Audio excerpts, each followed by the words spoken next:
The Deep is truly one of the most impressive aquariums I've ever been to. From its striking structure rising at the meeting point of river and sea, all the way down to Europe's deepest viewing tunnel, it definitely left a lasting impression on me, which means I'm really excited to share my thoughts with you. But first I have to admit something: the title of this video is a question for you. Because while I have been to 10 different zoological facilities in the United Kingdom in the last summer, the Deep was the only standalone aquarium I visited, so you tell me, is it the best in the United Kingdom? What other aquariums should I definitely visit? Let me know in the comments down below. And while you're at it, hit the subscribe button if you don't want to miss the other UK videos coming up. But now, let's go deep. The Deep is located in Hull, or to be more precise, where the city's namesake river meets the Humber. Like I mentioned before, the futuristic ocean-inspired structure is absolutely iconic. It was designed by Sir Terry Farrell, who among other things is also responsible for the MI6 building. Construction of the aquarium cost around £53.2 million and took about 17 months before it opened in 2002. Right upon entering the building, we are already confronted by the claim that the Deep is for conservation, not for profit. And the first sign that this is more than just a nice slogan can be seen right at the gate, because your standard entry ticket can be turned into a full annual pass at no extra cost. Which honestly is crazy, like I don't know any other place that does this. Now, to really get our tour started, we first go upstairs, since the visitor route starts at the top of the 5-story building. Here we get a little foretaste in the form of a relatively simple aquarium, which nevertheless already showcases a beautiful coral reef. Then we enter a round room that is designed to really set the mood for the exhibition that follows. And then it's time for some Earth history as we follow the flow of time and learn about the emergence of life in the sea and the subsequent evolution, complete with some artificial fossils of extinct animal species built into the wall, while 3D animations breathe new life into them. Of course, many of the earliest forms of animal lives were invertebrates, so there's also a tank with anemones and cleaner shrimps. But besides from that, this first section feels more like a modern museum than an aquarium, which of course changes in the second section, the Lagoon of Light. This first rather big tank represents the habitat where the rainforests meets the reef. Here you can experience colorful tropical fish sheltered by a tropical coral reef and large mangrove trees. As you can see, just like in nature, a diverse cast of animal wildlife calls this place its home, with the highlights probably being the blue-spotted ribbon trail rays or the white-spotted puffers. What I like most about this aquarium is that this view into the still pretty shallow water is not all we get. After leaving this room and continuing the tour, the route leads back to another view of the tank where we can look into a deeper part of the coral reef. This means that the fish can move between shallower and deeper water just as they would in nature, giving us a really good impression of this habitat. And if you line up here and climb up, you can also stick your head straight into the coral reef via glass sphere. Without diving yourself, it doesn't get more immersive than this. Back in the main room, there's also this smaller aquarium for the fascinating upside-down jellyfish, and further along the way there's another aquarium with a lush coral reef before we meet the gentoo penguins. Now, once again, this is just the first perspective we get on them and their enclosure, so we will quite literally come back to them later. So let's first dive even deeper into the sea, where we get our first glimpse into the main attraction of the Deep. But again, the view through the glass pane here is really just a taste of endless ocean. As the name already suggests, this tank represents the vast open ocean, and accordingly it's the biggest tank of the deep. But we will only really be able to grasp this towards the end of the tour when we get to experience endless ocean on a whole other level. Even here, however, I was able to encounter some fascinating inhabitants, such as the loggerhead sea turtle. By the way, the 2 turtles living here were rescued after they were caught on fishermen's long lines, which damaged their lower jaws, so they couldn't be returned to the wild.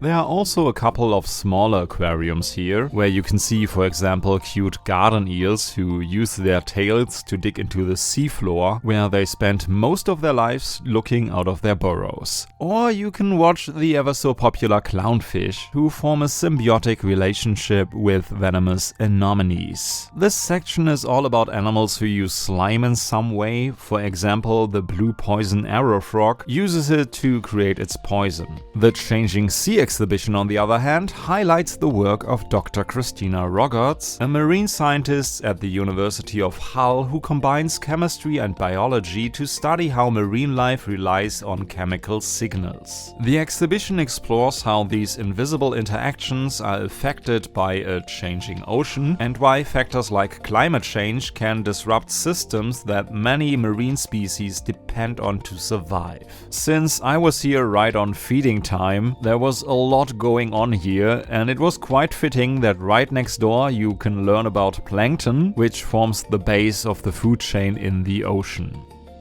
In addition, you can also learn about how shipwrecks can become diverse habitats as artificial reefs, and the educational work here is really great in general, thanks in part to numerous keeper talks where staff shares interesting facts and answer questions. By the way, the wreck is a brand new installation that was only opened in summer of 2025.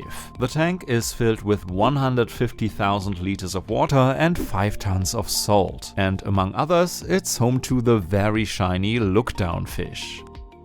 Next up, we dive into the cool seas, starting with an ambient jellyfish room. Here, the vibrant lighting allows the different species of jellyfish to unfold their usual, almost hypnotic effect. And I found the installation where the view is enhanced by mirrors particularly exciting.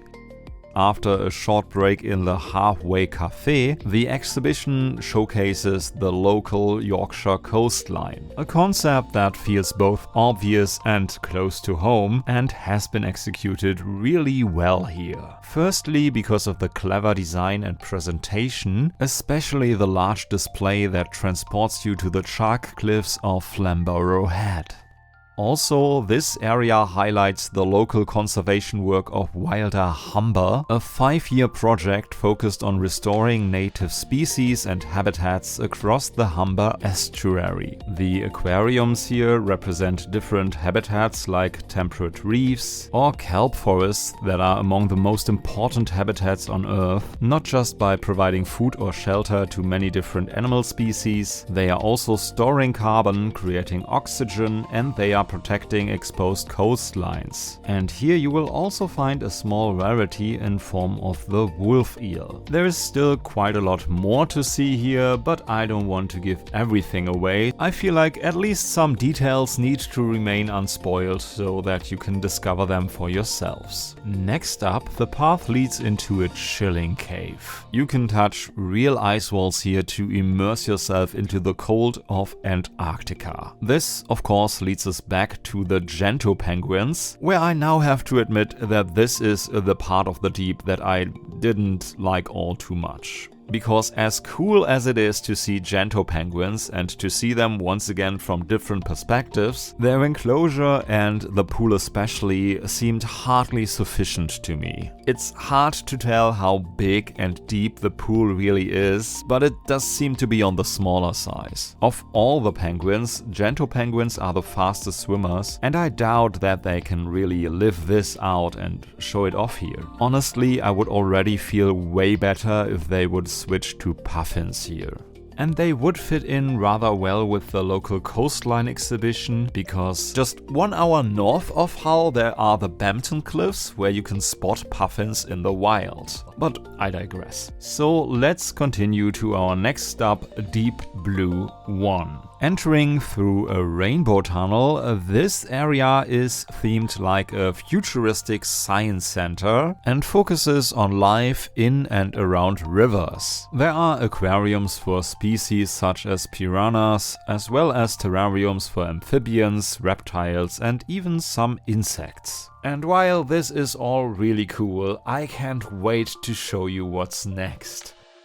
Because now it's finally time to enter the underwater tunnel I already teased at the beginning. And yes, at 10 meters deep, this is supposed to be Europe's deepest underwater tunnel, and whether this is true or not, going through here is an absolute amazing experience. Of course, shark tunnels are not a novelty in and of themselves, but here I feel like the lighting in particular does manage to create a truly unique atmosphere, and like I always say, it's a classic for a reason. Here too, it's still an impressive experience to see the different species of sharks this way. But nurse sharks, grey reef sharks, white-tip reef sharks and zebra sharks weren't even the main attraction for me. And as fascinating as the honeycomb whiptail ray is, it's not the main attraction either. No, it's the two green sawfish. Absolutely impressive animals that can grow up to 7 meters long, and the saw on their snout is an absolute marvel of evolution.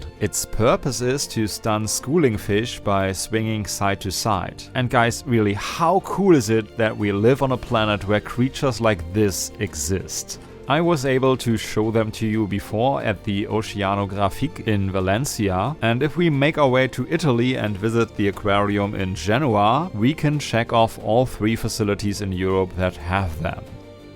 Something else that I found really cool is that you get a look behind the scenes at what is necessary to make Endless Ocean work. And as you can tell, it's a lot, which isn't a surprise as Endless Ocean holds 2.5 million liters of water and they use 87 tons of salt. And another really cool thing is that when you're done down here, you can take an elevator back up to the top, which gives you another breathtaking view of Endless Ocean. This is absolutely even more unique than just an underwater tunnel, so you usually have to queue up to take it, but it didn't take too long and children are actually well entertained while they learn about the IUCN Red List and how it actually works. Of course, I also took the stairs because just like the elevator, they offer great views of the large aquarium, and if you can climb stairs, I would advise you to take them too. Go up, go down again, then take the elevator. Please tell me I'm not the only idiot who did this.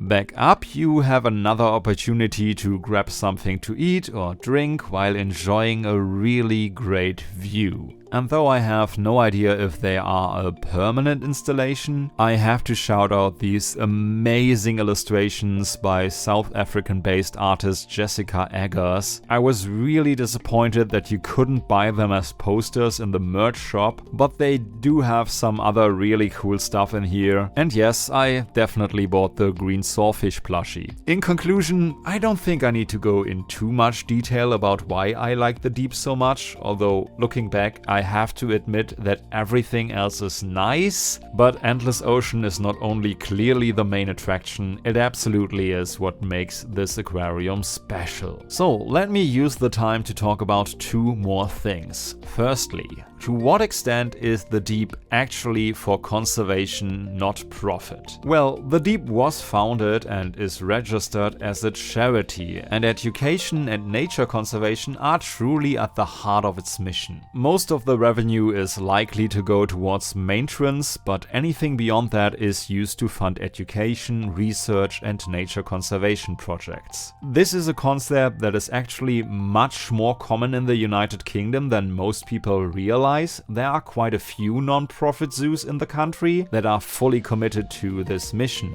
Fortunately, the Deep fits in with this trend rather than standing out for it. But that you get an annual pass at no extra cost, I don't think you can get that anywhere else. Can you? And secondly, what's going on with Hull? I knew nothing about this city beforehand except that they have a football club with a tiger logo and Tim Walter was a coach there. And now that I have been here, like honestly, this was the biggest pleasant surprise of my whole UK trip. I mean, modern architecture meets Victorian area architecture meets rough around the edges, a little bit rundown industrial charm. It's like Valencia, London and the Ruhr Valley had a baby. And it also appears to be very LGBTQ+ friendly. It felt like the city had so much to offer in terms of art and culture. Like if this sounds like I have become a real Hull fanboy, then that is just absolutely true. I love this city. This is my favorite city in the United Kingdom right now. I'm like this close to start cheering for Hull City, but I already have my own shitty football club to take care of. So dear people of Hull, if you heard this all the way through, this is just nothing but love for you. And to everybody else, please go visit Hull and then also visit the Deep, I guess, but I'm mostly invested in you going to Hull, okay? Okay, now where's my check from the tourism board? Oh. Wait, nobody paid me for this. So I guess I have to start my Patreon soon. Since it's not there yet, could you at least, subscribe? Or as we say in Germany, hör mal Langen, ich mach hier die Maloche. Also das Mindeste, was du tun kannst, ist ja wohl hier zu subscriben oder was. Also sei kein Hiopai und drück den Knopf, Mann.